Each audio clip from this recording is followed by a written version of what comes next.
This is the Bible in 1 year, day 227. No sloppy living. I love to play sport. I've never been particularly good at it, but I enjoy it enormously. Not many of the guys I played squash with played at a very high standard. It was all very friendly and relaxed, and yet we were very competitive. Even the level we played at required strict training. I've had to train and play regularly. It's one of the reasons I try to be careful about what I eat and how much sleep I get. The Apostle Paul writes, "You've all been to the stadium and seen the athletes race. Everyone runs, one wins, run to win. All good athletes train hard. They do it for a gold medal that tarnishes and fades. You're after one that's gold eternally." If those who compete at sport go into strict training in order to achieve something that will not last, how much more should we go into strict training in our moral and spiritual lives in order to get a crown that will last forever? Paul writes, "I don't know about you, but I'm running hard for the finish line. I'm giving it everything I've got. No sloppy living for me. I'm staying alert and in top condition." Worshipping and serving God is Paul's aim and ambition in life. He wants to do it to the very best of his ability. He wants to give it everything he's got. He's going for gold. Worship and service are very closely connected. The same Greek word, latruo, is used for both. All human beings are worshippers. You either worship the one true God or someone or something else. All human beings are servants to God, to yourself, or to someone or something else. In the passages for today, we see the importance of worshipping and serving the one true God with all of our hearts and beings, giving everything we've got. No sloppy living. From Psalm 97. The Lord reigns, let the earth be glad. Let the distant shores rejoice. Clouds and thick darkness surround him. Righteousness and justice are the foundation of his throne. Fire goes before him and consumes his foes on every side. His lightning lights up the world. The earth sees and trembles. The mountains melt like wax before the Lord of all the earth. The heavens proclaim his righteousness, and all peoples see his glory. All who worship images are put to shame. Those who boast in idols worship him, all you gods. Zion hears and rejoices, and the villages of Judah are glad because of your judgments, Lord. For you, Lord, are the most high over all the earth. You are exalted far above all gods. Let those who love the Lord hate evil, for he guards the lives of his faithful ones and delivers them from the hand of the wicked. Light shines on the righteous and joy on the upright in heart. Rejoice in the Lord, you who are righteous, and praise his holy name. Why do we worship and serve? God is in charge of his universe. The Lord reigns. If the Lord did not reign, there would be no point to life. But he does, and there is cause for rejoicing. The psalmist calls for all creation to worship on your knees. Worship him. He praises God, first for who he is, and second for what he's done. It is because of who God is that he acts to bring protection, deliverance, guidance, and joy to his people. First, God is your protector. He guards your life. Those who love him, he keeps safe. Second, God is your deliverer. He delivers you from the hand of the wicked. He snatches you from their grip. Third, God is your guide. He sheds light on you. He guides and convicts, opening your eyes. Fourth, God is your joy. He gives joy so you can rejoice in him and praise his holy name. The irrepressible joy that comes from consciousness of his favor and protection. So he concludes, God's people, shout praise to God. Give thanks to our holy God. Lord, thank you that you are my protector, my deliverer, my guide, and my joy. New Testament, from 1 Corinthians 9 and 10. Though I am free and belong to no one, I have made myself a slave to everyone to win as many as possible. To the Jews, I became like a Jew, to win the Jews. To those under the law, I became like one under the law, though I myself am not under the law, so as to win those under the law. To those not having the law, I became like one not having the law, though I am not free from God's law, but am under Christ's law, so as to win those not having the law. To the weak I became weak to win the weak. I have become all things to all people, so that by all possible means I might save some. I do all this for the sake of the gospel, that I may share in its blessings.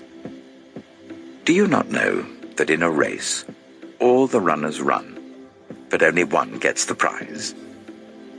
Run in such a way as to get the prize. Everyone who competes in the games goes into strict training. They do it to get a crown that will not last, but we do it to get a crown that will last forever. Therefore I do not run like someone running aimlessly. I do not fight like a boxer beating the air.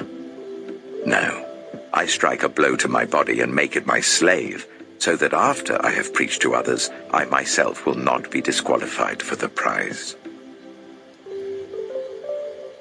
1 Corinthians chapter 10. For I do not want you to be ignorant of the fact, brothers and sisters, that our ancestors were all under the cloud, and that they all passed through the sea. They were all baptized into Moses in the cloud and in the sea. They all ate the same spiritual food and drank the same spiritual drink. For they drank from the spiritual rock that accompanied them, and that rock was Christ. Nevertheless, God was not pleased with most of them. Their bodies were scattered in the wilderness. Now, these things occurred as examples to keep us from setting our hearts on evil things, as they did. Do not be idolaters, as some of them were. As it is written, the people sat down to eat and drink and got up to indulge in revelry. We should not commit sexual immorality as some of them did, and in one day 23,000 of them died. We should not test Christ as some of them did and were killed by snakes. And do not grumble as some of them did and were killed by the destroying angel. These things happened to them as examples and were written down as warnings for us, on whom the culmination of the ages has come. So if you think you are standing firm, be careful that you don't fall. No temptation has overtaken you, except what is common to mankind. And God is faithful. He will not let you be tempted beyond what you can bear. But when you are tempted, he will also provide a way out so that you can endure it. Whom do you worship and serve? Until the love of God changes our perspective, most of us are slaves to ourselves and to our own bodily appetites. Paul is the opposite. Because of Jesus Christ, Paul made his own body his slave and made himself a slave to everyone. Paul says, I have become all things to all people so that by all possible means I might save some. This does not mean that he's hypocritical or uncomfortable in his own skin or not capable of being himself. Nor does it mean that he changes the message of the gospel to suit the audience. He was passionate about preaching the gospel, and his purpose was to win as many as possible. As Professor Gordon Fee writes, whereas Paul is intransigent on matters that affect the gospel itself, whether theological or behavioral, that same concern for the saving power of the gospel is what causes him to become all things to all people in matters that don't count. Paul writes, I entered their world and tried to experience things from their point of view. This has wide application, perhaps even beyond the areas that St. Paul had in mind. To take a trivial example, it might even affect the clothes you wear, in order that the people you are speaking to should not be put off and should be able to identify with you. Whereas Paul was willing to be a slave to everyone, he was not willing to be enslaved by his bodily appetites. He regarded life as a race, seeing himself as a runner who needs to go into strict training. Like an athlete, he had to be ruthless with his own body, to make it his slave so that having preached to others, he didn't become disqualified for the prize. Self-discipline is essential. Bring your body, mind, mouth, and emotions under control. Paul knew that there were many temptations around. He could see this from the history of his own people. Most of them were defeated by temptation during the hard times in the desert, and God was not pleased. They set their hearts on evil things. They were sexually promiscuous. They put God to the test. They grumbled. We must be careful not to stir up discontent. Discontent destroyed them. These are all warning markers, danger, in our history books, written down so that we don't repeat their mistakes. Our positions in the story are parallel. They at the beginning, we at the end. And we're just as capable of messing up as they were. Don't be so naive and self-confident. You're not exempt. You could fall flat on your face as easily as anyone else. Forget about self-confidence. It's useless. Cultivate God-confidence. You will be tempted just as they were. Yet he says no test or temptation that comes your way is beyond the course of what others have had to face. All you need to remember is that God will never let you down. He'll never let you be pushed past your limit. He'll always be there to help you come through it. Ask yourself these two questions.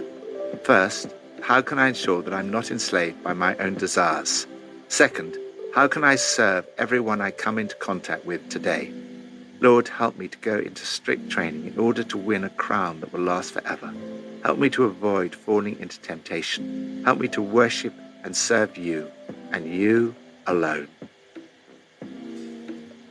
Old Testament, from 2 Chronicles 2-5. Solomon gave orders to build a temple for the name of the Lord and a royal palace for himself. He conscripted 70,000 men as carriers and 80,000 as stone cutters in the hills and 3,600 as foremen over them.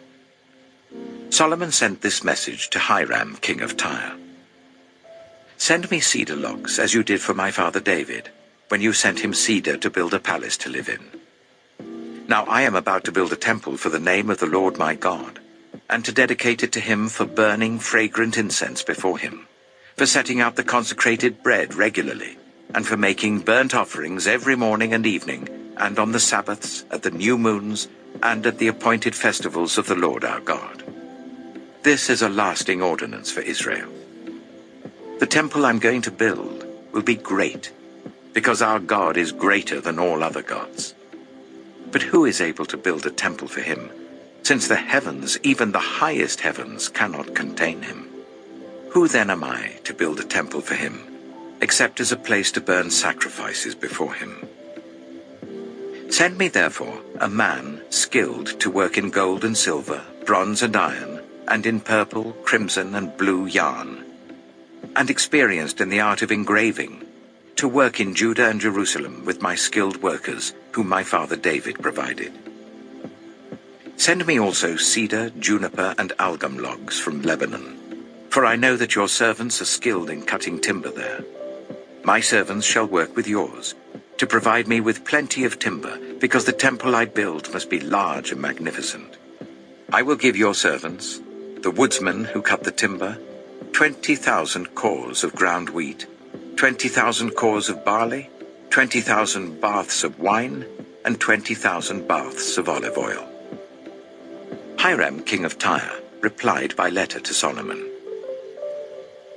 Because the Lord loves his people, he has made you their king.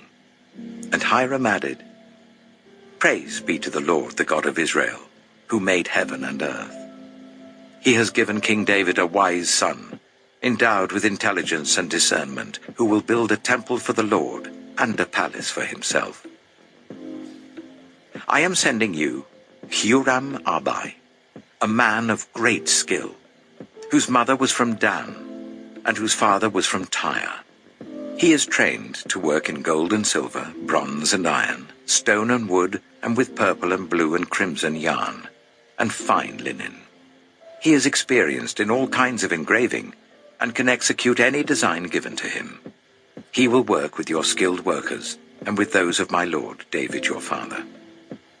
Now let my lord send his servants the wheat and barley and the olive oil and wine he promised, and we will cut all the logs from Lebanon that you need, and will float them as rafts by sea down to Joppa. You can then take them up to Jerusalem. Solomon took a census of all the foreigners residing in Israel, after the census his father David had taken. And they were found to be 153,600.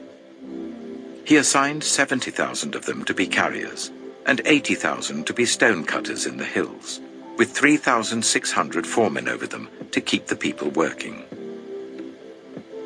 2 Chronicles chapter 3. Then Solomon began to build the temple of the Lord in Jerusalem, on Mount Moriah, where the Lord had appeared to his father David. It was on the threshing floor of Araunah the Jebusite, the place provided by David. He began building on the 2nd day of the 2nd month in the 4th year of his reign. The foundation Solomon laid for building the temple of God was 60 cubits long and 20 cubits wide, using the cubit of the old standard. The portico at the front of the temple was 20 cubits long across the width of the building and 20 cubits high. He overlaid the inside with pure gold. He paneled the main hall with juniper and covered it with fine gold and decorated it with palm tree and chain designs. He adorned the temple with precious stones, and the gold he used was gold of Parvaim. He overlaid the ceiling beams, door frames, walls and doors of the temple with gold, and he carved cherubim on the walls. He built the most holy place, its length corresponding to the width of the temple, 20 cubits long and 20 cubits wide. He overlaid the inside with 600 talents of fine gold. The gold nails weighed 50 shekels. He also overlaid the upper parts with gold. For the most holy place, he made a pair of sculptured cherubim and overlaid them with gold. The total wingspan of the cherubim was 20 cubits. One wing of the first cherub was 5 cubits long and touched the temple wall, while its other wing, also 5 cubits long, touched the wing of the other cherub. Similarly, one wing of the second cherub was 5 cubits long and touched the other temple wall, and its other wing, also 5 cubits long, touched the wing of the first cherub. The wings of these cherubim extended 20 cubits. They stood on their feet, facing the main hall. He made the curtain of blue, purple, and crimson yarn and fine linen, with cherubim worked into it. For the front of the temple, he made 2 pillars, which together were 35 cubits long, each with a capital 5 cubits high. He made interwoven chains and put them on top of the pillars. He also made 100 pomegranates and attached them to the chains. He erected the pillars in the front of the temple, one to the south and one to the north. The one to the south he named Jachin, and the one to the north, Boaz. 2 Chronicles chapter 4. He made a bronze altar, 20 cubits long, 20 cubits wide, and 10 cubits high. He made the sea of cast metal, circular in shape, measuring 10 cubits from rim to rim and 5 cubits high. It took a line of 30 cubits to measure round it. Below the rim, figures of bulls encircled it, 10 to a cubit. The bulls were cast in 2 rows in one piece with the sea. The sea stood on 12 bulls, 3 facing north, 3 facing west, 3 facing south, and 3 facing east. The sea rested on top of them, and their hind quarters were towards the center. It was a handbreadth in thickness, and its rim was like the rim of a cup, like a lily blossom. It held 3,000 baths. He then made 10 basins for washing, and placed 5 on the south side and 5 on the north. In them the things to be used for the burnt offerings were rinsed, but the sea was to be used by the priests for washing. He made 10 gold lampstands according to the specifications for them, and placed them in the temple, 5 on the south side and 5 on the north. He made 10 tables and placed them in the temple, 5 on the south side and 5 on the north. He also made 100 gold sprinkling bowls. He made the courtyard of the priests, and the large court and the doors for the court, and overlaid the doors with bronze. He placed the sea on the south side, at the southeast corner. And Huram also made the pots and shovels and sprinkling bowls. So Huram finished the work he had undertaken for King Solomon in the temple of God. 2 pillars, the 2 bowl-shaped capitals on top of the pillars, the 2 sets of network decorating the 2 bowl-shaped capitals on top of the pillars, the 400 pomegranates for the 2 sets of network, 2 rows of pomegranates for each network, decorating the bowl-shaped capitals on top of the pillars, the stands with their basins, the sea and the 12 bulls under it, the pots, shovels, meat forks, and all related articles. All the objects that Huram-Abi made for King Solomon for the temple of the Lord were of polished bronze. The king had them cast in clay molds in the plain of the Jordan, between Succoth and Zarethan. All these things that Solomon made amounted to so much that the weight of the bronze could not be calculated.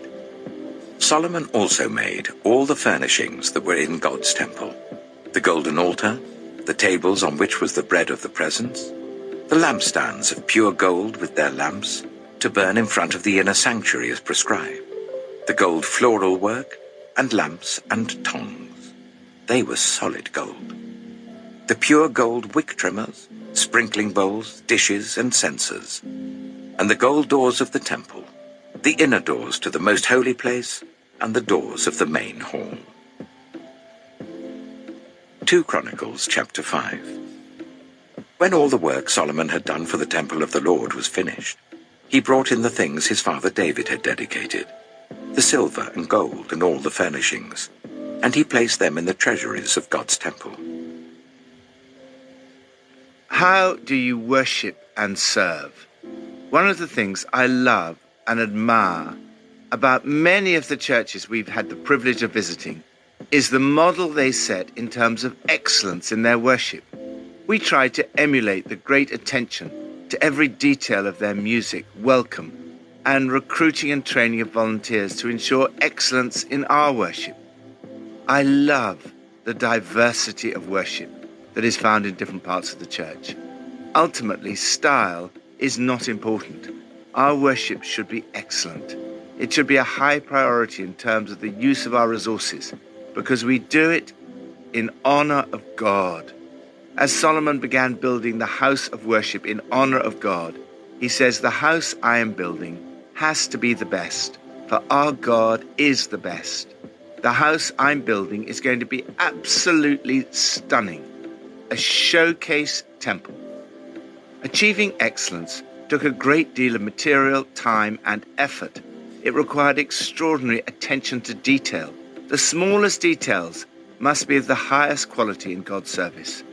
This is why they use so much gold. Winners at sporting competitions receive gold medals because gold represents the very best. So when you're worshipping and serving God, give your very best. As Paul writes to the Colossians, whatever you do, work at it with all your heart, as working for the Lord, not for human masters. It's the Lord Christ you are serving. The preacher, Charles Spurgeon, was once talking to a cleaner who'd recently become a Christian. Spurgeon asked her what difference Jesus had made. Rather timidly, she replied, "Well, sir, I now sweep under the doormats." She knew that in her job, she was now ultimately serving and worshipping Jesus. No sloppy living. Lord, help me in my worship and service of you to give attention to every detail and to ensure that everything I do is of the very highest quality. Pippa adds 1 Corinthians 10, verse 12. So if you think you're standing firm, be careful that you don't fall. It's usually just when things are going well that something goes wrong, or I'm aware of some failure. We have to live careful lives, not in a fearful, restrictive way, but by making the most of every opportunity, being rooted in faith and full of hope and courage.